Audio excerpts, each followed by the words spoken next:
Paper People by Harry Baker. I like people. I'd like some paper people. They'd be purple paper people, maybe pop-up purple paper people, proper pop-up purple paper people.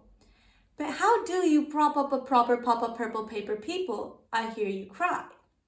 Well, I'd probably prop up a proper pop-up purple paper people with a proper pop-up purple paper clip, but I'd pre-prepare appropriate adhesives as alternatives, a cheeky pack of blue tack just in case the paper slipped. Because I could build a pop-up metropolis. But I wouldn't want to deal with all the paper people politics, paper politicians with their paper-thin policies, broken promises without appropriate apologies. There'd be a little paper me and a little paper you, and we could watch paper TV and it would all be pay-per-view. We'd watch puppy paper rappers rap about their paper packages, or paper people carriers get stuck in paper traffic on the A4, paper. There'd be a paper Princess Kate, but we'd all stare at paper Pippa, and then we'd all live in fear of Killer Jack the Paper Ripper, because the paper propaganda propagates the people's prejudices, papers printing pictures of the photogenic terrorists. There'd be a little paper me and a little paper you, and in a pop-up population, people's problems pop up too. There'd be a pompous paper parliament who remained out of touch and ignored the people's protests about all the paper cuts. Then the peaceful paper protest would get blown to paper pieces by confetti cannons armed by preemptive polices. And yes, there'd still be paper money, so there'd still be paper greed, and the paper piggy bankers pocketing more than they need, purchasing the potpourri to pepper their paper properties. Others live in poverty and ain't acknowledged properly. Proper poor economies where so many are proper poor.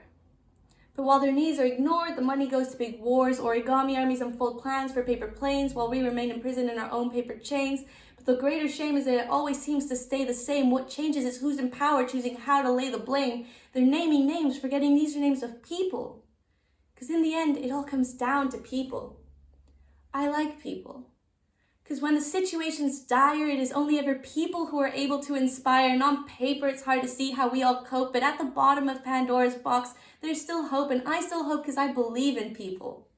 People like my grandparents, who every single day since the moment I was born have taken time out of their morning to pray for me. That's 7,896 days straight of someone checking I'm okay, and that's amazing. People who are capable of genuine forgiveness, people like the persecuted Palestinians, people like my aunt who puts on plays with prisoners, people who go out of their way to make your day better and expect nothing in return. You see, people have potential to be powerful. Just because the people in power tend to pretend to be victims doesn't mean we need to succumb to such a system. And a paper population is no different. There's a little paper me and a little paper you. And in a pop-up population, people's problems pop up too, but even if the whole world fell apart, we'd still make it through because we're people. Thank you.